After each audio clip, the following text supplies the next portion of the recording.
창세기 3장 1절에서 10절 말씀 저와 한 절씩 교독합니다. 그런데 뱀은 여호와 하나님이 지으신 들짐승 중에 가장 간교하니라. 뱀이 여자에게 물어 이르되 하나님이 참으로 너희에게 동산 모든 나무의 열매를 먹지 말라 하시더냐? 여자가 뱀에게 말하되 동산 나무의 열매를 네가 먹을 수 있으나 동산 중앙에 있는 나무의 열매는 하나님의 말씀에 너희는 먹지도 말고 만지지도 말라 너희가 죽을까 하노라 하셨느니라. 뱀이 여자에게 이르되 너희가 곧 죽지 아니하리라. 너희가 그것을 먹는 날에는 너희 눈이 밝아져 하나님과 같이 되어 선악을 알 줄 하나님이 아심이니라. 여자가 그 나무를 만지고 먹기도 하고 보아하기도 하고 지혜롭게 할 만큼 탐스럽기도 하는 나무인지라. 여자가 그 열매를 따먹고 자기와 함께 있는 남들에게 주시되 그도 먹은지라. 이에 그들의 눈이 밝아져 자기들의 벗은 줄을 알고 무화과 나무 잎을 엮어 치마로 삼았더라. 그들이 바람 때 동산에 지시고 아담과 하와가 여호와 하나님을 같이 하여 동산 나무 사이에 숨은지라. 여호와 하나님이 아담을 부르시며 그에게 이르시되 내가 어디 있느냐? 내가 동산에서 하나님의 뜻을 듣고 내가 것을 숨으로 여호와의 숨나이다. 아멘. 아주 그냥 교회 나오는 첫날부터 사실은 이렇게 익숙하게 우리가 볼 수 있고 들을 수 있고 그런 말씀입니다. 자, 오늘 읽은 본문 우리 마라나타 3번 외칠까요? 마라나타, 마라나타, 마라나타. 읽은 본문 말씀을 가지고 내가 어디 있느냐라는 제목으로 우리 함께 은혜를 나눠보도록 하겠습니다. 오늘도 성령께서 교회들에게 하시는 음성이 여러분 모두에게 들려지기를 축복합니다. 사람은 누구나 익숙한 것을 선호하게 되어 있습니다. 불편하지 않기 때문입니다. 그리고 스스로 생각할 때에도 안전하다는 생각을 하기 때문에 그 편안함을 갖게 되기 때문에 선호를 하게 되는 것입니다. 그러나 전혀 알지 못하는 새로운 길이라든지 아니면 새로운 일이라든지 또는 전혀 새로운 사람을 만나게 되면 그 마음가짐이 다릅니다. 그렇지 않아요? 아닌가? 자, 저와 여러분이 지금 가고 있는 어서 오세요. 지금 저와 여러분이 가고 있는 이 길이 바로 그런 길인 것입니다. 동의할 수 있나요? 전혀 새로운 길로 방향을 우리가 설정해 놓았기 때문에 쉽지는 않겠지만 성령께서 인도하시고 지지하시기에 저는 지지하시고 계심을 확신합니다. 그래서 우리 모두가 다 같은 마음으로 하나 되어서 함께 갈 수 있을 것이라고 저는 믿고 의심하지 않습니다. 동의가 되세요? 한 성령 안에서 지시게까지 하나 되기를 원합니다. 자, 우리가 지금 먹는 이 양식은요 전혀 새로운 양식을 먹는 중입니다. 묵은 곡식을 버리는 거예요. 자, 묵은 곡식 버리고 새 곡식을 먹으라고 하는 곳이 성경에 어디에 나와 있나요? 자, 애굽에서 모세를 통해서 애굽에 있는 이스라엘 백성들을 광야로 데리고 나왔죠. 그래서 광야에서 40년 동안 헤맸죠. 근데 광야에서 하나님께서 원래 약속하셨던 가나안 땅으로 데리고 가기 위해서 가나안 땅으로 여호수아를 통해서 데리고 갑니다. 그지? 그런데 하나님께서 여호수아에게 말씀을 하셔요. 너는 그 안에 들어가면 묵은 곡식을 버리고 새 곡식을 먹도록 하여라 라고 해서 시작된 게 새 곡식인 거예요. 그래서 하나님이 약속하신 그 가나안 땅으로 들어가서는요 거기에서 먹어지는 하나님께서 주시는 그 땅에서 땅의 소산을 먹게 되는 그것을 일컬어 새 곡식이라고 말을 하는 거예요. 우리가 하나님께서 예비하신 아버지 앞으로 가기 전에 새 곡식을 지금 먹고 있는 거예요. 늦은 비 성령의 기름 부으심을 지금 받고 있다는 사실인데요. 자, 그래서 우리가 마음이 하나이고 생각이 하나이고 한 성령 안에서 같은 말을 하는 아름다운 공동체가 될 것을 저는 의심하지 않습니다. 우리는 지금 한순간도 정신줄을 놓으면 안 되는 그런 시대에 우리가 지금 살아가고 있습니다. 그래서 우리는 깊이 그것을 인식해야 됩니다. 그래서 익숙한 곳, 익숙한 길, 익숙한 행동에는요 머리를 쓸 필요가 없어요. 그냥 몸이 그곳으로 그냥 기울어져 있기 때문에 자동으로 그냥 움직여지는 것입니다. 심지어 어떤 때는요 냉장고 문을 열고도 왜 열었는지 모를 만큼 개념 없이 이 익숙한 길은 그래요. 나만 그런지 몰라도. 자, 어쩌면 지금 이 시대를 살아가는 모든 사람에게 하시는 질문일 것입니다. 내가 어디 있느냐? 내가 어디 있느냐? 첫째는 자신의 힘으로 독립선언을 한 사람들을 대상으로 하시는 하나님의 질문인 것입니다. 내가 어디 있느냐? 자, 사람은 누군가의 말을 들으면 반응을 하게 되어 있어요. 자기가 그것을 공감을 하든 안 하든 반응을 하게 되어 있습니다. 뱀이 말을 하는데 하와가 반응을 합니다. 뱀이 어떤 말을 했냐면 너희가 그것을 먹는 날에는 너희 눈이 밝아져서 하나님과 같이 되어서 선악을 알 줄 하나님이 아심이니라. 뱀이 이렇게 말을 해요. 자, 그런데요, 귀신이 귀신같이 알아요. 사실 알아요. 왜 그러냐면 종들은 하나님의 깊은 뜻을 알지 못하지만 아들들은 선과 악을, 하나님이 구분하시는 선과 악을 반드시 알게 해주셨어요. 그래서 종들에게는 그 말이 효력이 없어요. 근데 귀신이 귀신같이 말하고 있는 거예요. 사실은 이게 아들들에게만 적용되어지는 말인 거예요. 하나님이 보시는 하나님의 관점으로 선과 악을 구분할 수 있도록 하나님께서 허락하신 자는 아들들에게만 주어진 사실이에요. 그 사건인 거예요. 그래서 조금은 요게 지금 이게요, 그렇잖아요. 거짓말하는 사람이 전혀 터무니없는 거짓말을 하는 게 아니고요, 진짜를 조금 왜곡시켜서 전한단 말이에요. 그러니까 어디서 들어본 것 같으니까 속는 거예요. 속을 때는요, 전혀 연관 없는 말을 해갖고는 사람들이 속지 않는단 말이에요. 근데 어느 한 부분만 딱 왜곡시키면 사람들이 그냥 대충 알고 있다가 쏘가 넘어가는 거예요. 그래, 어디서 들어본 얘기 같은데 하고 쏘가 넘어가. 하와님께서도 마찬가지예요. 할머니도. 근데 본래는 이들에게 준 영역이 아니란 말이에요. 아들들에게 2000년, 4000년 후에, 6000년 후에 줄 메시지인 거예요, 이게. 자, 사람은 어떤 말을 들으면 반드시 반응을 하게 되는데요. 여기에서는 뱀의 소리를 듣고 취한 반응을 기록하고 있는 것입니다. 그래서 이 반응은 그 마음에 하나님이 없는 자의 반응인 것을 우리가 분명히 알 수가 있습니다. 하나님을 경외하지 않고 살아가는 사람들의 특징이고 반응인 것입니다. 내 생각에 이러이러하면 될 것 같고, 그래서 자신이 하나님까지 가르치면서 종교 생활하는 그런 사람들. 하나님 누가 그런 말씀을 하시더라고요. 기도하는데 기도로 하나님을 막 가르치신대요. 가르치는 기도를 한대요. 그러니까 대표 기도를 하면서 목사님이 설교를 가르치는 기도를 대표 기도를 하신다는 거예요. 그래서 좀 일리가 있더라고요. 여호와의 열심을 갖고 열심을 내는 사람들의 특징이 뭐냐면요, 하나님도 가르쳐요. 자, 그래서 하나님까지 가르치면서 종교 생활하는 그런 사람, 즉 율법 아래 있는 자들의 전형적인 모습이라고 볼 수 있는 거예요. 지금 여기 이 반응이. 자, 보면은요, 왜 이 뱀의 말을 덥석하고 받아먹었냐면 먹음직하고 보암직하고 지혜롭게 할 만큼 탐스럽기도 한 말이었기 때문에 받아 마신 거예요. 받아 먹은 거예요. 우리 중에도 사실은 이렇게 하나님을 섬기고 하나님을 경외한다는 사람들 중에서도 마찬가지예요. 왜 한동안 교회에 인문학이 한참 유행이었어요. 그냥 하나님 말씀만 전하면 사람들이 식상하니까 무기력해지고 무료하다는 생각을 이제 깨뜨리려고, 그래서 인문학을 막 한동안 교회에 이게 유행이 되었었어요.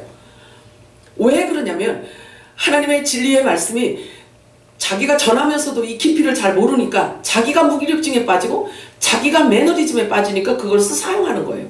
그랬더니 성도들을 보니까, 반응을 보니까 좋아. 반응이 아주 좋아. 눈이 반짝거리고. 그러니까 자꾸 그 속으로 집착해서 빠지는 거예요. 그래서 결국은 말씀보다 더 위에 이 인문학을 놓게 되는 거죠. 수많은 지식과 정보들로 가득가득 채워졌기 때문에 자신보다 더 많은 것을 아는 사람이 없는 것처럼 높아진 눈, 높아진 마음으로 각자 우리가 그동안에는 살아왔지만 이제는 하나님께서 우리들에게 마지막 점검을 원하세요. 아담아, 내가 어디 있느냐? 너의 현 주소가 어디인지 말해보라. 라는 하나님의 질문이신 것입니다. 너의 지금 현 위치를 다시 점검하여라 라는 그런 말씀인 것입니다. 히브리어 원문에 제가 찾아보니까 내가 어디 있느냐라는 이 단어를요, 히브리어 원문에 뭐라고 표현하고 있냐면 아인이라는 단어를 쓰고 있어요. 아인이라는 단어를 쓰고 있는데 그 뜻은 텅 빈, 공허함, 전혀 없음이란 뜻을 갖고 있어요. 그러므로 뱀의 소리를 듣고 뱀의 소리를 먹고 뱀의 소리에 반응하는 사람의 삶의 열매는 텅 비고 공허한 삶이라는 말도 되는 것입니다. 하나님과 전혀 관계없는 삶, 아무런 열매를 맺지 못하는 그런 삶을 말하는 것입니다. 그런데 예수님께서 제자들에게 말씀하신 나는 포도나무 너희는 가지니 너희가 내 안에 거하고 내 말이 너희 안에 거하면 무엇이든지 원하는 대로 구하라. 그리고 너희들이 열매 맺기 위해서 내가 너희들을 깨끗하게 하였다. 너희들이 열매를 맺으면 아버지가 영광을 받으시기 때문에 그래서 우리를 택하셨다는 거예요. 그런데 이 텅 비고 공허하고 전혀 아무것도 없는 이런 삶은 뱀의 말을 듣고 쫓아다니면서 하는 삶을 얘기하는 거예요. 그러니까 열매가 전혀 없다는 얘기죠. 그러면 열매가 없으면 하나님과 전혀 관계없다는 얘기예요. 성경은 진리는요 이렇게 쭉 연결해서 어둠을 비춰낸단 말이에요. 그래서 빛이라는 그 의미는요 숨겨져 있는 것을 드러내는 것을 일컬어 빛이라고 한단 말이에요. 창세기 3장 9절 10절 한번 읽어볼까요? 한 번 더 시작. 여호와 하나님이 아담을 부르시며 그에게 이르시되 내가 어디 있느냐 이르되 내가 동산에서 하나님의 소리를 듣고 내가 버섯으로 두려워하여 숨었나이다. 뭔가 이렇게 가미가 됐어요. 그죠? 이 독립을 선언한 사람들의 반응인 거예요. 나도 이제부터는 내 의지대로 살아가겠나이다. 이제부터는 나의 선택에 대해서 그런대로 합리적이었다는 것을 내가 보여드리겠나이다. 하나님 없이도 살아가는 방법이 이렇게 있었음을, 이렇게 있다는 것을 내가 알았나이다. 이 뜻인 거예요. 그래서 이것을 정확하게 파악한 사도 바울이 두려워하고 있어요. 이 말씀을, 이 율법의 대가이신 이 바울이요, 이 말씀에 대한 의미를 알기 때문에 이 창세기 3장 이 뱀의 이 말이 무엇을 의미하는지 정확하게 알았기 때문에 바울은요 항상 염려를 했어요. 어떻게 염려를 했냐면 이렇게 고백을 하고 있어요. 고린도후서 11장 2절 3절 읽겠습니다. 시작. 내가 하나님의 심으로 너희를 위하여 심을 내오니 내가 너희를 정말 천으로 하나님의 그리스도께 드리려고 충만하니라. 그러나 나는 뱀이 관계로 가와를 미워하는 것 같이 너희 마음이 그리스도를 하는 지시함과 택함을 떠나 이 말씀을 잘 묵상해 보시기 바랍니다. 그러면요 뱀의 종으로 뱀 역할을 하는 종이 있다는 이야기죠. 그래서 결국은요 성경을 총체적으로 놓고 볼 때 결국 여자의 후손 마지막 아담 예수 그리스도와 뱀의 후손을 통해서 이루시는 하나님의 구속사가 성경 전체를 아우르고 있다는 사실을 우리는 알게 되는 것입니다. 자, 바울이 염려하였던 것은 혹시 내가 복음을 가지고 궤변을 늘어놓거나 사람이 좋아하는 말을 교묘하게 꾸며서 너희를 현혹하게 된다면 나도 역시 에덴의 뱀과 같은 자가 될 것이고 너희들은 당연히 쏘가 넘어갈 수밖에 없다. 이걸 염려했다는 거예요. 바울이. 이걸 염려했다는 거예요. 그래서 너희는 그렇게 되면 너희는 생명이 없는 자로 부패하게 될 것이기 때문에 내가 그 부분을 너무나 염려하는 이유가 그것 때문이다. 나는 궤변 늘어놓는 것을 가장 두려워한다. 그러니까 예수님께서 오셔서 말씀하실 때 나는 아버지가 하라는 말만 한다. 아버지가 하라는 일만 한다. 라는 그 내용인 거예요. 바울도 그것을 알기 때문에. 그래서 성경을 가지고요. 인간의 말을 가미하여서 궤변을 늘어놓잖아요. 그러면 사람들은 또 조금 색다른 것이기 때문에 그것에 혹 넘어가요. 그렇게 되면 그 궤변으로 인하여서 복음은 왜곡되어지고 그리고 생명을 주어야 되는데 생명을 받아 먹어야 되는데 생명을 받아 먹지 못하기 때문에 진리를 받아 먹지 못하기 때문에 부패할 수밖에 없다는 거예요. 그러면 구원에 이를 수 없다는 거예요. 그것을 그렇게 두려워했다는 거예요. 바울은. 하나님의 말씀을 전하는 자들의 동일한 마음이어야 돼요. 이게. 그래서 하나님의 말씀을 함부로 아무렇게나 전해서는 안 되는 거예요. 사람이 웃는 것이 좋아서 사람들이 그냥 졸지 않게 하려고 어떤 이벤트를 꾸며서 하나님의 말씀을 이렇게 갖고는 안 되는 거예요. 안 돼요. 그것을 그렇게 두려워한 거예요, 바울이. 그래서 이렇게 고백을 하는 거예요.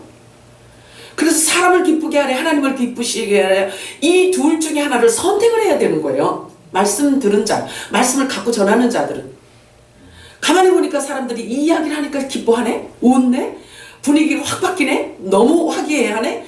그래서 그쪽으로 집착하게 되잖아요. 그러면 이 바울이 염려한 그 염려가 그냥 임하는 거예요. 그렇게. 자, 마태복음 7장 15절에서 자, 예수님께서 비밀을 이렇게 드러내고 계세요. 마태복음 7장 15절에서 23절 읽겠습니다. 시작. 거짓 선지자를 선전하라. 양이 있고 너희에게 말하노라. 속에는 제자들이니라. 그들의 열매로 그들을 알지니 가시나무에서 포도를 또는 언목에서 무화과를 따르느냐. 이와 같이 좋은 나무마다 아름다운 열매를 맺고 곧때 나무가 나쁜 열매를 맺나니 좋은 나무가 나쁜 열매를 맺을 수 없고 곧때 나무가 아름다운 열매를 맺을 수 없습니다.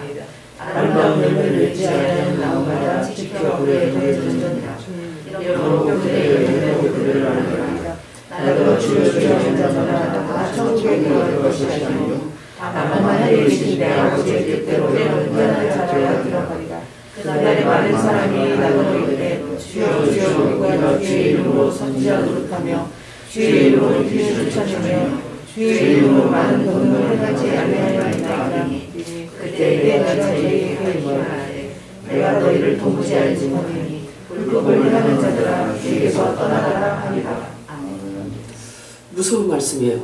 이것을 예수님께서 이 비밀을, 속에 있는 비밀을 드러내 주신 거예요.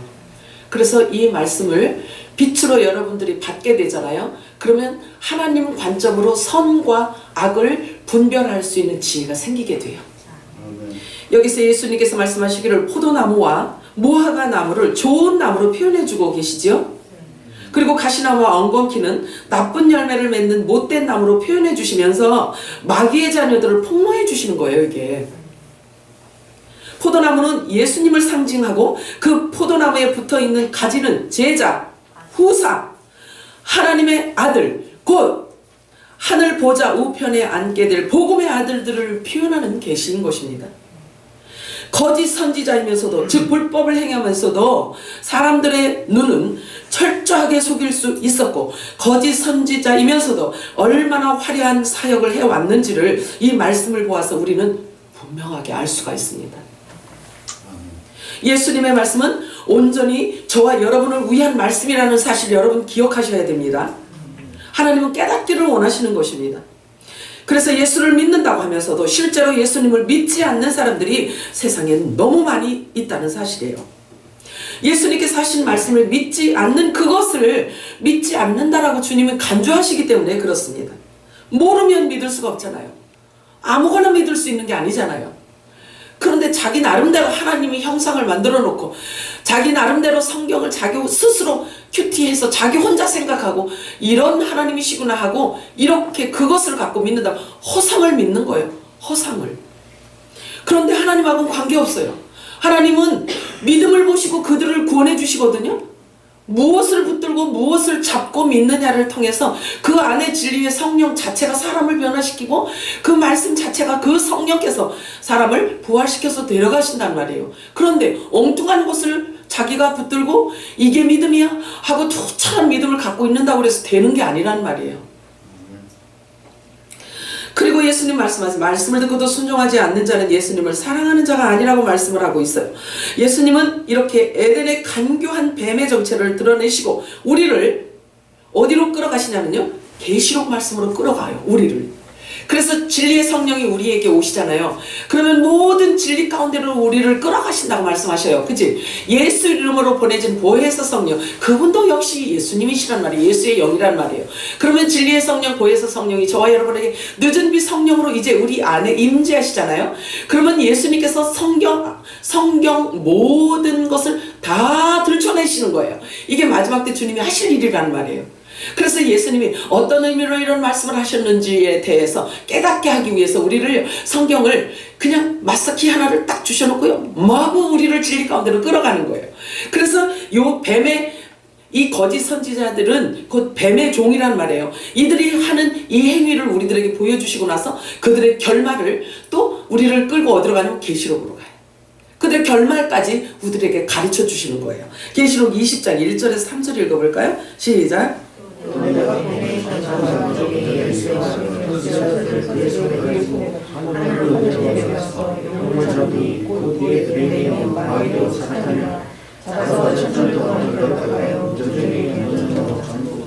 그 위에 임무하여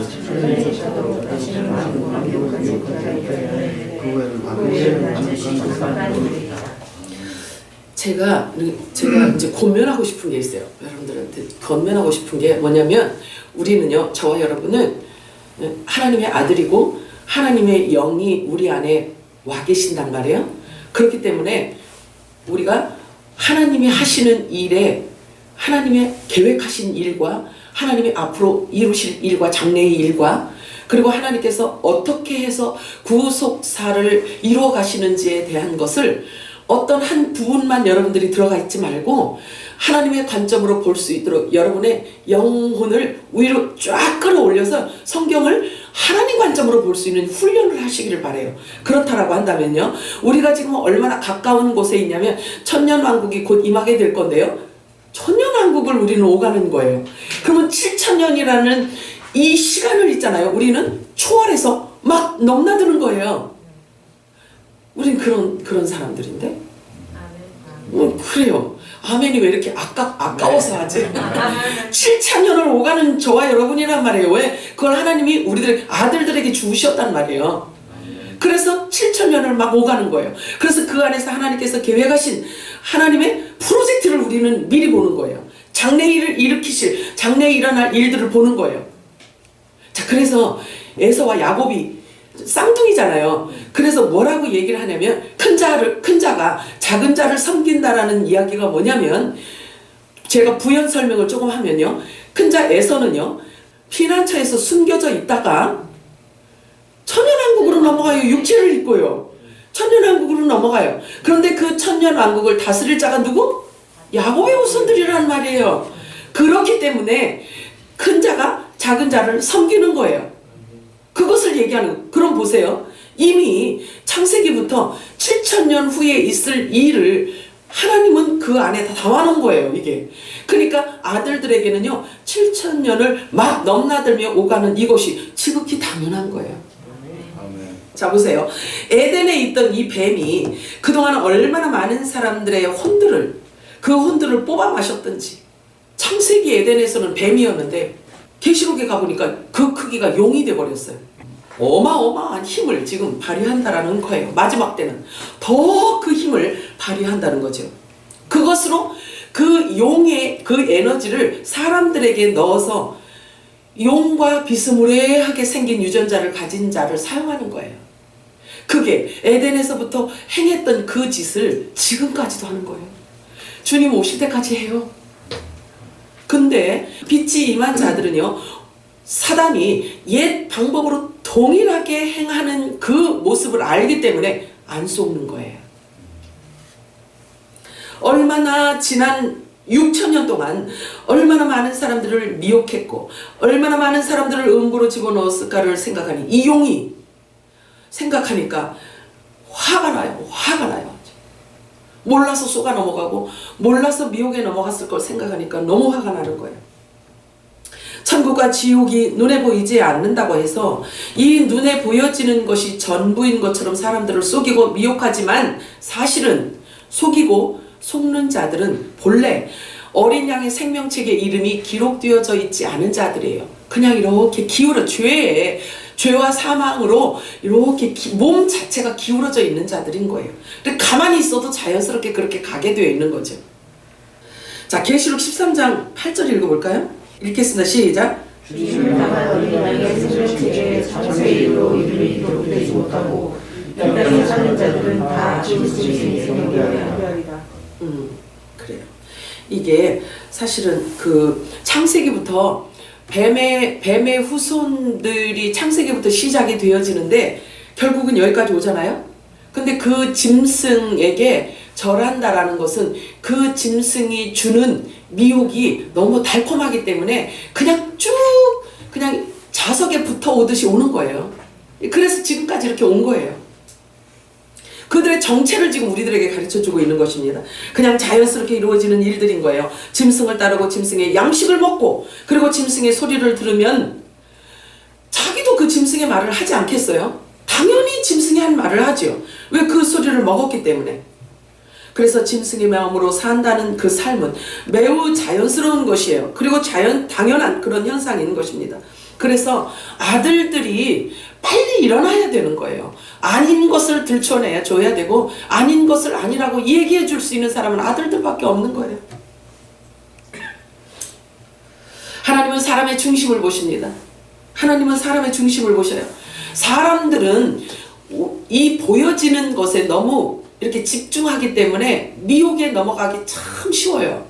보여지는 것에 집중하고 그리고 보여지는 것을 가지고 자기가 고안해낸 생각으로 상대를 보기 때문에 조금 나보다 커 보이는 사람이 무슨 이야기를 하면 이렇게 이미 거기에 귀를 열고 들을 준비를 하고 있어요. 그렇기 때문에 쏘가 넘어가기가 너무 쉬운 거예요. 짐승과 짐승을 따르던 자의 결말도 예수님은 우리들에게 가르쳐 주십니다. 계시록 19장 20절 읽겠습니다. 시작.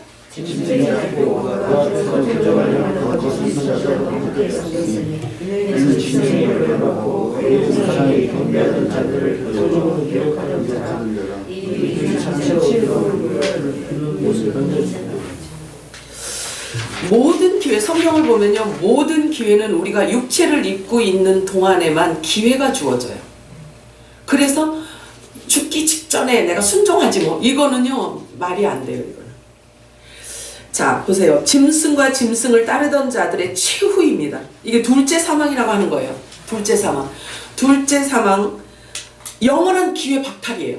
이렇게 되면 우리가 육체를 벗으면 이제 기회가 끝나는 거예요. 왜냐면 우리가 육체를 입고 있을 때에 하나님께서 계획하신 대로 이루어질 것이기 때문에 그런 거예요. 그래서 예를 들어서 하나님의 아들들도 이 6,000년을 지나오면서 하나님의 아들 유전자를 가진 자들도요 많이 죽었단 말이에요. 그런데 그 죽은 자와 살아서 갈 자들과 동일해요.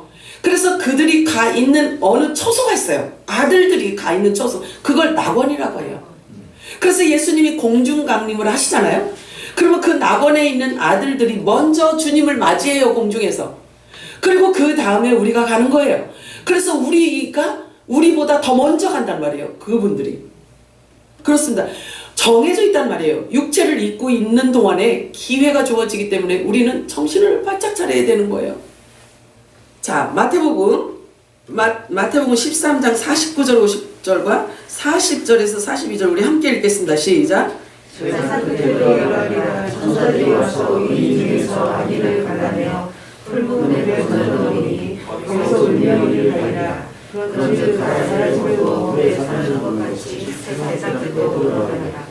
이제가 그 천사들을 보내리니 그들이 그 나라에서 모든 넘어진 장수와 또 돌아가는 자들을 건너며 그의 눈을 던져놓으니 거기서 울며 이를 가리게 되리라. 주의 아버지, 이렇게 장래에 있을 일에 대해서 있잖아요. 아버지가 우리들에게 가르쳐 주신 거, 이것을 진리의 성령께서 오시면 장래의 일을 말하게 될 것이라고 말씀하셔요. 진리의 성령, 늦은 비 성령의 기름 부으심이 부어지잖아요. 그러면 장래의 일을 아주 실제인 것처럼 이야기를 하고 나누고 듣고 내 것으로 만든다고 했어요. 그래서 그것을 함께 전하며 이야기한다고 그랬어요.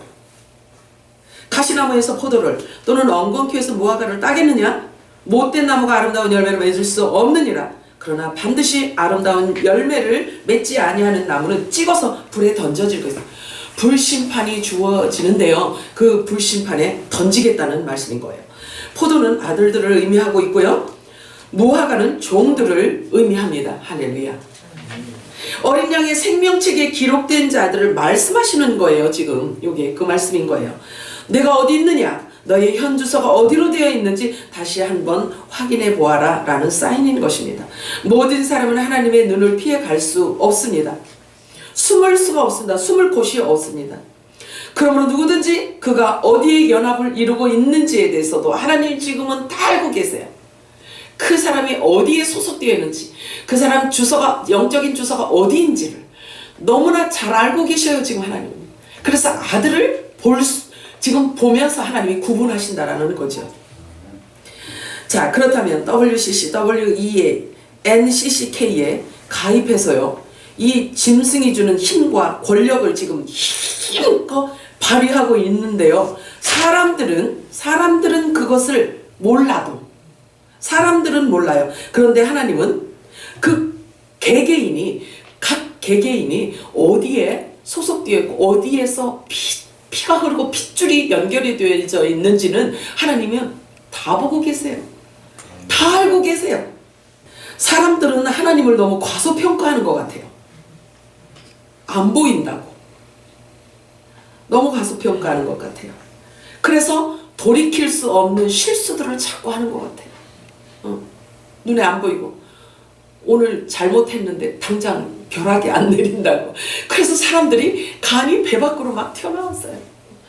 자, 제가 하나님에 대해서 어찌 우리가 다 표현할 수 있겠습니까? 성경에 기록되어져 있는 것만 갖고도 우리는 정말 넘어질 정도인데, 제가 몇 군데를 찾아봤어요. 예레미야 17장 10절 읽어볼까요? 시작. 나 여호와는 심장을 살피며 폐부를 시험하고 각각 그의 행위와 그의 행실대로 보응하나니. 절대 하나님은 실수하시는 분이 아니에요. 자, 시편 139편 16절 읽어볼까요? 시작.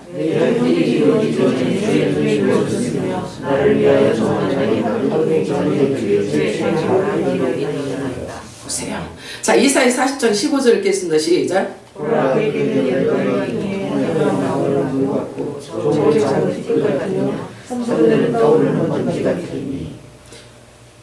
이 하나님 관점에서 이런 말씀을 한번 읽어보세요. 하나님이 어떤 분이신지, 하나님의 위대하심과 전능하심을 표현하고 있는 장면인 것입니다. 어디 이뿐이겠습니까?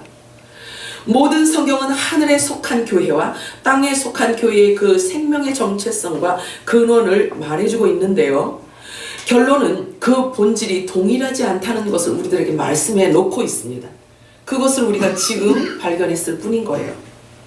그러므로 그 결과는 하늘과 땅으로 나누어지게 되는 것을 말합니다. 아들과 종으로 나누어집니다. 그렇기 때문에 뱀의 간교함은요, 거짓 선지자들을 매우 유용하게 사용할 수 있어요. 그것은 하나님의 놀라운 비밀이에요. 영의 사람들은 겉으로 나타나는 것에 속지 않게 하나님께서 이미 형질이 그렇게 되어 있어요. 형질이. 그런데 종들도, 하나님의 생명책에 기록되어져 있는 종들도 있잖아요. 그들도 생명책에서 미혹을 받아서 생명책에서 지워지는 자도 있다라고 말하고 있어요. 그러니 얼마나 보이지 않는 이들이 얼마나 속여먹기가 얼마나 쉽겠냐고요. 보여지는 게 다인 것처럼 생각하는 자들은요, 너무나 쉽게 넘어갈 수밖에 없어요. 그래서 생명책에 이름이 기록된 자 중에도 미혹에 빠질 수 있고, 그래서 생명책에서 그 이름이 지워질 수도 있음을 성경은 우리들에게 계시하고 있어요. 자, 그렇다면 그러면 아들도요? 아들은 아니에요.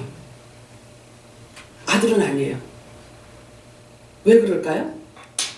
아들도 미혹에 넘어서 뱀의 후손으로 간다면 예수님 매해년마다 오셔야 돼요. 매년마다 오셔야 돼요. 와서 죽어주셔야 돼요. 자, 그들의 결말까지도 지금 알게 해주시죠, 우리들에게. 자, 뱀의 후손과 여자의 후손, 그리고 첫사람 아담의 후손과 또 그 다음에 마지막 아담의 후손에 대한 결말까지도 우리는 지금 다 성경을 통해서 보고 있습니다. 이 아들들에게 주어진 이 권세가 얼마나 막강하고 강력한지를 지금부터 이제 우리들에게 계속 보여주시는 거예요. 그래서 너희들의 존재, 그리고 너희들의 신분이 이렇단다라는 것을 여러분들의 정체성으로 아주 하나님께서 완전히 바꿔가기를 원하시는 거예요. 마태복음 19장 26절 읽겠습니다. 시작. 28절 읽겠습니다. 시작.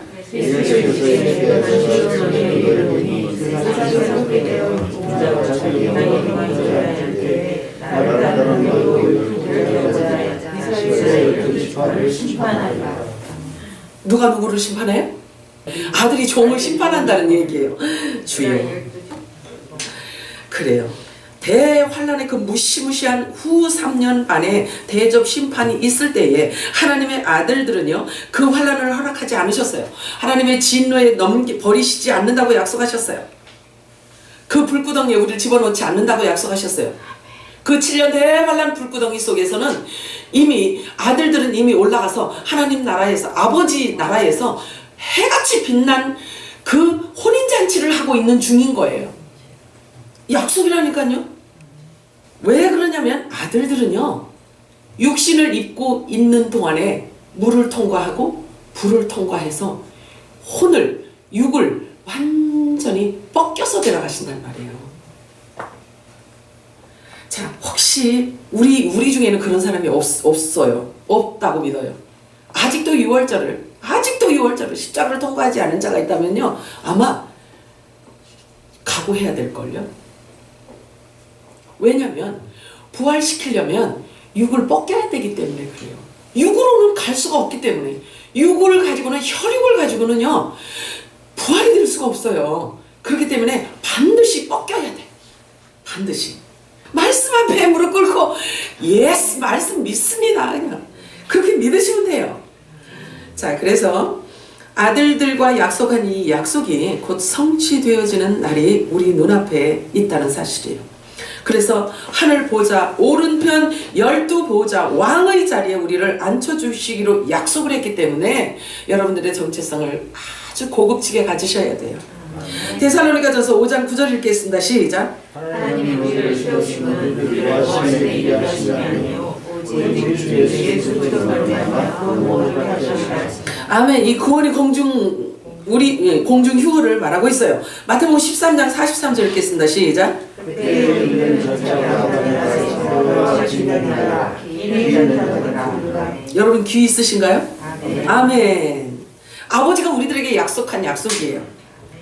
포도나무와 가지로 즉 예수님과 연합을 이룬 지체들은 생명나무이신 예수님에게 붙어있는 실과들로서 그들의 결말은 아버지 나라에서 해와 같이 빛날 것이고 하늘 보좌 우편 12보좌에 앉아서 이스라엘의 12지파 즉 하나님의 종들을 심판하게 되는 왕들이라는 사실을 예수님께서 우리들에게 이렇게 확인시켜주는 장면인 거예요. 얼마나 감사한지 몰라요. 어지간한 건 그냥 이해하고 용서하고 그냥 넘어가세요. 우리 신분을 생각하시면서 그래서 신분에 걸맞는 생각을 하고 그 삶을 살아내야 아름답지 않을까요? 다울 때 가장 아름다운 거예요. 자, 내가 어디 있느냐? 내가 벗었으므로 두려워서 숨었나이다. 여러분들 입에서는 이런 질문이 있어서도 안 되고요. 이런 답변이 있어서도 안 돼요. 자, 스가랴서 4장 10절에서 14절 한번 읽어볼까요? 시작. 자기는 내려고 멸시하는 자가 있으면 사람에게 바벨의 손에 다진 줄이 있음을 보고 기뻐하리라. 이 복을 온 세상에 돌아다니는 여호와의 이름이라 하시라. 내가 그에게 이르되 등잔대에 정령의 감람나무를 쏟으시리라 하고 다시 그에게 이르되 그 기름을 드리는 두 군관 옆에 있는 이 감람나무 두 가지는 쏟으실 줄 알라. 그가 내게 이르되 내가 너희를 무엇이하지 못하느냐 내가 너희를 내줄 알겠나이다. 이르되 이는 이름을 모험하는 자를 온 세상에 주 앞에 서 있는 자라. 아멘. 이 말씀이 뭘 얘기하냐면 두 증인을 얘기하고 있어요. 왕과 제사장을 대표하는 메시지인 거예요. 그러면 어린 양의 생명책에 기록된 자들을 말하고 있는 것입니다. 그래서 계시록에 나와 있는 두 증인이 사실은 스가랴가 한 말을 가지고 가서 계시록을 기록하게 된 거예요. 그래서 두 증인이라는 것은 율법의 증인과 복음의 증인을 바로 총체적으로 이야기를 하고 있는 것입니다. 그래서 기름 부음 받은 자 둘의 환상을 보는데요. 이들이 온 세상의 주 앞에 함께 설 자들이라는 거예요. 그러면 종이 구분되어지고 아들이 구분되어진 상태에서 주님 앞에 서는 그날이 언제일까요? 분리가 딱 되어진 상태로 만왕의 왕 되시는 예수 그리스도 앞에 같이 서 있다는 거예요. 이것은 뭘 의미하냐면 휴거 사건 있고 여기서는 후 3년 만에 어마어마한 일이 있고 다시 재림하셔서 재림할 때 시온산에 임할 때 아들은 같이 예수님하고 내려오잖아요. 종들이 피난처에 있다가 시온성으로 왔을 이때를 얘기하는 거예요. 이게요. 이게 그 말씀을 말씀하시려 설명하고 있는 거예요. 그래서 완전히 구별되어진 아들이 구별되어지고 얼마나 정확하게 구별되어졌겠어요. 생각을 한번 해보세요. 아니 부활의 몸을 입고 올라갔다 내려온 아들들과 종들과 차이가 있어요 없어요? 확연하게 있죠. 그치? 그런데 그 두 부류가 만왕의 왕 되시는 아버지 예수 그리스도 앞에 같이 섰대요. 그걸 얘기하고 있는 거예요. 자, 계시록 11장 3절에서 6절 읽겠습니다. 시작. 내가 주님에게 권세를 주니 그들이 물건병을 배옷을 입고 천일의 유신을 이어나리다. 그들은 이 땅에 주하면서 있는 남한과 이집대니 만일 그들을 하면 그들에게서 불이 나와서 그들의 옷을 삼켜볼 것이요 누구든지 그들을 해하고자 하면 반드시 그와 같이 죽임을 당하리라. 그들이 굴로 던져지고 흙으로 하리라. 그들이 어느 한 동안 비가 오지 못하게 또 들어가지고 우리 모습을 피해 번하게 하고 애들이 원하는 대로 여러가지처럼 땅을 치우리라. 그래요. 자, 전 3년 반 지나면 아들들은 없어져요. 아들들은 없어지고 그 다음에 이 땅에서 남아서 그 종들을 양육하기 위해서 또 이 두 증인들이 남아서 그들을 양육하고 먹이고 하게 됩니다. 그래서 이 두 촛대의 정체가 바로 하늘과 땅에 속한 두 교회의 공동체를 말해주는 것입니다.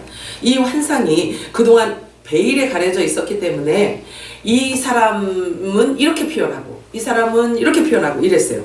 그런데 이제 예수님이 두 번의 재림 사건으로 인해서 이 두 공동체가 분명하게 드러나야 할 때이기 때문에 하나님이 여시는 거예요. 예수님이 공중 강림과 시온산에 지상 재림하실 때가 되었기 때문에 하나님의 아들들이 누구인지 하나님의 종들이 누구인지 그들의 생명의 근원으로 태동한 영혼의 본질을 밝혀 놓아야만 하기 때문에 이렇게 보여주시고 알게 하시고 계시해 주시는 것입니다. 그래서 천국이냐 지옥이냐를 구별해야 하는데 그래서 영생과 영불하는 영혼들의 명단이 하나님 보좌 앞에 예비되어 있다는 사실도 밝히 드러내주고 있는 거예요. 각자 다르게 이름이 기록되어져 있어요. 책이 다르기 때문에. 그죠? 아들들에게 이제는요 이런 것들이 분리가 되어지고 구분되어져서 하나님께서 이렇게 기록해 놓은 상태이기 때문에 아들들에게는 이런 것들을 보여주시는 거예요. 알게 하시는 거예요. 듣게 하시는 거예요. 새곡식을 먹어야 당연히 새곡식을 먹어야 되기 때문에 그렇습니다. 어린 양의 생명책이 있었어요. 그죠? 어린 양의 생명책이 있고 또 다른 생명책이 있어요. 그리고 여러 책에 기록되어졌다라고 해요. 구분이 되어져요. 이렇게 분리가 되어집니다. 그러므로 이 두 증인의 기원을 입증할 수 있는 성경적 근거를 사실은요 이 두 증인은요 율법의 증인을 말하고 복음의 증인을 말하고 있는 거예요.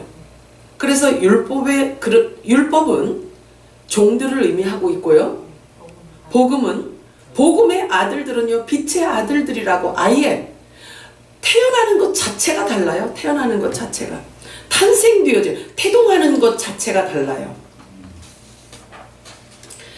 그래서 보세요. 창세기 2장 7절 한번 읽어볼까요? 시작. 여호와 하나님이 땅에 흙으로 사람을 지시고 생기를 흙으로 넣으시니 사람이 생명이니. 자, 혼이 살아났다라고 하는 거예요. 이거 혼이 살아납니다. 이거 산영이라고 해요. 아멘. 산영이라고 합니다. 자, 그래서 흙으로 지은 아담의 코에 하나님께서 생기를 불어넣으니 혼이 살아나더라 라고 합니다. 혼이 살아나는 것을 자 성경은요 바울은 이것을 굉장히 중요하게 또 표현해주고 있어요. 혼이 살아났다라는 이것을 어떻게 표현하냐면요 율법을 받았다라고 표현하고 있어요. 하나님의 말씀을 받았다라고 표현을 합니다. 그래서 이 혼의 생명은 영의 생명이 되어질 수가 없어요. 자, 요한복음 20장 22절 영으로 태어나는 영의 생명들은 이렇게 태어납니다. 자, 요한복음 20장 22절 읽겠습니다. 시작. 이 말씀을 지시고 그들을 만나서 술을 주시며 주시의 성령을 받으라. 자 보세요. 흙으로 지은 사람 코에 생기를 불어넣는 이 모습과 이건 율법을 말해요. 자 그리고 요한복음 20장에 이게 지금 우리가 지금 알아야 되는 게 주의해서 봐야 돼요. 예수님이 이렇게 숨을 내쉬면서 성령을 받으라, 성령을 부어주시는 거예요. 그러면 예수님의 이 모습은 어떤 모습인지 아세요? 전혀 다른 부활의 몸을 입은 상태예요. 이 상태가 부활 승천하시기 바로 전에 제자들에게 성령을 부어주는 거예요. 그러니 이 창세기 2장과 이 요한복음 2장과 부어지는 이 부음이 달라요, 같아요? 전혀 다름이에요. 성령으로 태어난 복음의 아들들의 본질을 얘기해 주는 거예요. 그리고 창세기 2장 이것은 종이 태어나는 모습을 얘기해 주고 있는 것입니다. 이것을 여러분들이 베이스를 깔고 성경을 읽으면 다 구분이 되어져요. 우리가 주의해서 보아야 됩니다. 그래서 예수님께서 부활하신 몸을 갖고 성령을 받아라 해요. 제자들에게 부어주시는 거예요. 다른 사람이 없어요. 거긴 제자들만 있는 거예요. 성령님은 그와 연합돼. 자, 후에서 예수님께서 부활의 몸을 갖고 성령을 부어줬어요. 그랬더니 제자들이 이 성령과 하나 되는 거예요. 성령과 연합이 되어서 하나가 되는 거예요. 그래서 영으로 탄생되어지는 겁니다. 그래서 성령은 연합되어지고 그래서 아들의 명분을 이 성령을 받은 자들에게만 아들의 명분이 주어지는 거예요. 그래서 이 성령을 받은 자들과 받지 않은 자들의 겉모습을 가지고는요 잘 몰라요. 그래서 그걸 예수님께서 니고데모에게 설명을 하시잖아요. 바람이 임의로 불기 때문에 어디에서 와서 어디로 나가는지 모르듯이 성령이 임하는 것도 이와 같다. 성령으로 거듭나는 자들의 이 탄생도 이와 같다라고 말하고 있는 거예요. 그렇다면 우리가 무엇으로 확인할 수 있을까요? 내가 아들인지 아닌지를. 말씀이 들려지고 알아지고 깨달아져서 그것을 나도 그 말을 해. 요것을 보면서 알아지는 거예요. 내 자신은. 자, 성령 받은 자들에게 예수님께서 어떤 직책을 주셔요. 어떤 직책을 주시는지 보실래요? 요한복음 20장 23절 읽겠습니다. 시작.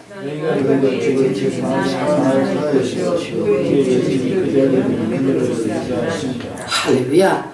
22절에서 성령을 받아라 하고 숨을 내셔서 제자들에게 성령을 주셨어요. 성령 세례를 주셨어요. 그랬더니 그 성령 받은 자들에게 무슨 표현을 하셔요?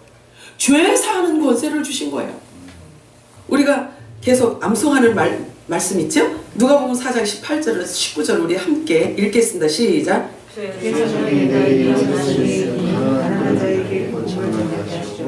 내게 기름을 부으시고 나를 통해서 홀을 자에게 자유를 눈먼 자에게 자국하며 전파하며 울린 자를 자유케 하고 주의 은혜의 해를 전파하게 하시리라. 아멘이죠? 지금 이게요 열리고 성취되어지고 있는 때인 거예요. 가난한 자는 뭐로 가난한 자인가요? 말씀으로 가난한 자를 얘기하고 있어요. 그래서 성령을 받으라 해서 제자들에게 성령을 주셨는데 그 성령 주신 이유는 이거예요. 가난한 자에게 복음을 전하게 하시려고요. 기름을 부으셨대요. 기름이 뭐예요? 성령. 말씀이에요. 그래요. 성령인 거예요. 자, 그래서 성령이 임하시면 이 기름이 부어지는데 장차 하실 일들 말씀을 말하고 있는 거예요. 그래서 포로된 자는 무엇으로 포로가 됐어요? 죄와 사망으로 포로가 되었어요. 율법 아래 있는 자들을 건져내라는 얘기예요. 자, 눈먼 자는 어떤 자를 눈먼 자라고 해요? 말씀을 못 보는 자, 알지 못하는 자, 깨닫지 못하는 자. 이 눈먼 자를 보게 하라는 거예요. 그래서 우리들에게 기름을 부어주셨다는 거예요. 그래서 우리들에게 성령을 주셨다는 거예요. 그래서 성령의 기름 부으심으로 그 진리의 말씀, 영원한 복음의 메시지를 가지고 보지 못하는 자들에게 보도록 이야기해주고 그들을 자유롭게 해주라는 거예요. 이 말씀을 받으면 그들이 눌림에서 자유롭게 되는 것을 말하고 있어요. 주의 은혜의 해라는 것은 마지막 대희년을 말하고 있는 거예요. 마지막 대희년을 말하는 것은 마지막 희년에 모든 종들을 다 풀어놓는 그런 계시가 있잖아요. 구약에, 그죠? 그래서 그때 우리가 지금 있기 때문에 우리를 통해서 자유롭게 지금 은혜의 해다. 그래서 눌린 자를 자유롭게 해주는 때가 지금이라는 거죠. 그래서 때가 되니까 우리들에게 이렇게 허락하시는 거예요. 뭐가 잘못되고 뭐가 이상한 게 아니라 지극히 정상적으로 우리가 여기까지 왔는데 이런 것들을 하나님이 이렇게 정확하게 알게 하시는 이유는 우리도 그랬기 때문에, 우리도 걸어온 길이기 때문에 그렇게 지금도 걷고 있는 눈 멀어서 모르는 자들에게 이야기해 주는 것은 우리가 할 일이라는 거지. 자, 고린도전서 15장 45절 읽겠습니다. 시작. 빈바 첫사람 아담 생명이 되었다 하는 것 같이 아담은 살려주는 영이 되었느니. 자, 요것은요 무엇을 딱 분리하고 있냐면요, 어린 양의 생명책에 이름이 기록되어진 자를 지금 말하고 있고요, 그 다음에 성경이 하나님께서 어떤 방법으로 추수를 하실 것인가, 구속사에 대한 비밀을 요 안에 갖고 있는 거예요. 두 부류로 이렇게 갖고 있는 거예요. 자, 창세기 3장 1절에서 3절 읽어볼까요? 시작.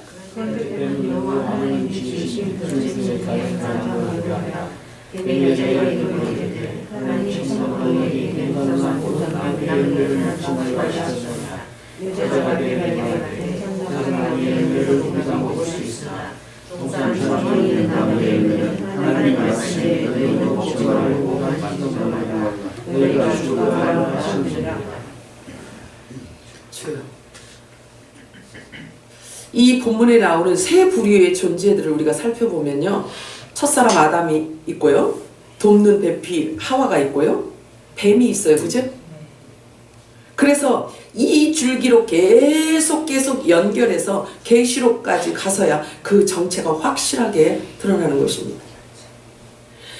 율법의 대가인 바울은요, 이 창세기의 말씀을 너무도 분명하게 깨달았어요. 성령께서 계시해 주셨기 때문에 알 수 있었던 것입니다. 그래서 복음을 받은 이방 교회들에게 다음과 같이 우리가 알아듣기 쉽게 아주 부연 설명하는 것처럼 해줬어요. 골로새서 2장 17절에서 23절 읽도록 합니다. 시작. 이번 전쟁의 근사이나 복음이 그리스도의 것입니다. 아무도 분명히 명분하다 천하 수배를 이루어 너희를 정죄하지 못하게 하라. 그가 온 것을 위하여 그 일체의 것을 그의 버려하고 본을 붙들지 아니하는 자 몸이 버리고 말미암아 악과 힘줄로 궁금하고 연합하여 하나님 나라의 것으로 전하느니라. 너희가 세상에 전능하면서 그리스도와 함께 죽었거든 어찌하여 세상에 사는 것과 같이 주의 이름을 전하느냐. 곧 찾지도 말고 걷지도 말고 만지도 말라 하는 것이니 이 모든 것은 하늘의 쓰임은 없어지리라. 사람의 명령과 가치를 따르느냐. 여러분들은 사이처럼 경건하고 물결게 하는 너희의 지혜에 있는 모양이다. 오직 육체 따르는 것을 그만 너희 조정도 너희에게 없느니라. 가서 집에 가서 많이 묵상해 보도록 하세요. 여기 지금 있잖아요. 자의적 숭배라는 것이 무엇을 의미하냐면 자기 자신을 숭배하는 거예요. 자기 자아를 사랑하는 거예요. 자기 애를 말하고 있어요. 이 말씀은 창세기 3장 말씀을 쉽게 풀어서 우리들에게 설명해 주고 있는 거예요. 아, 첫 아담에게 생기를 불어넣어 준 것이 바로 율법이었구나 하고 계시하는 거예요. 우리는 알 수가 있는 것입니다. 그래서 성경은 사람의 생명의 근원을 밝혀주고 있는 거예요. 영의 생명의 탄생을 말해주고 있고 혼의 생명의 탄생을 말해주고 있는 것입니다. 창조주 하나님께서 창세전에 두 증인의 그루터기로 예비한 생명의 씨앗을 이 온 땅에 넘치도록 지금 뿌려놨단 말이에요. 그래서 마지막 추수 때 믿음의 거룩한 소산으로 거두시고자 사람과의 언약 관계를 맺을 수 있는 그것이 율법과 복음이었던 거예요. 그래서 이 땅에는요, 무엇으로 가득 차 있냐면 율법과 복음으로 가득 차 있다라는 결론인 것입니다. 이 두 언약의 말씀 안에 믿음의 거룩한 영이 있고요, 그리고 혼의 결정체를 나타내주는 이 두 부류의 생명이야 씨앗이 이 땅 위에도 가득하고 성경 안에도 가득한 것을 입증해주고 있는 것이에요. 근데 이것을, 이 비밀을 사실은 우리는 지금 알게 된 거죠.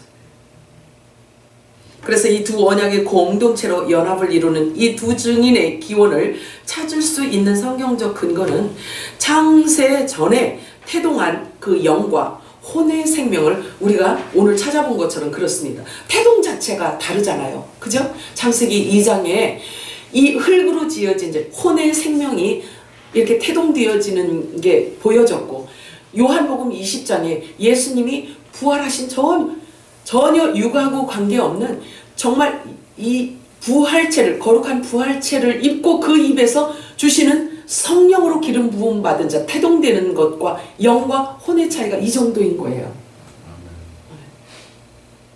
영의 생명을 받아서 하나님의 아들들이 되신 여러분을 진심으로 축복합니다. 아멘. 사랑이 많으신 하나님 아버지 감사합니다.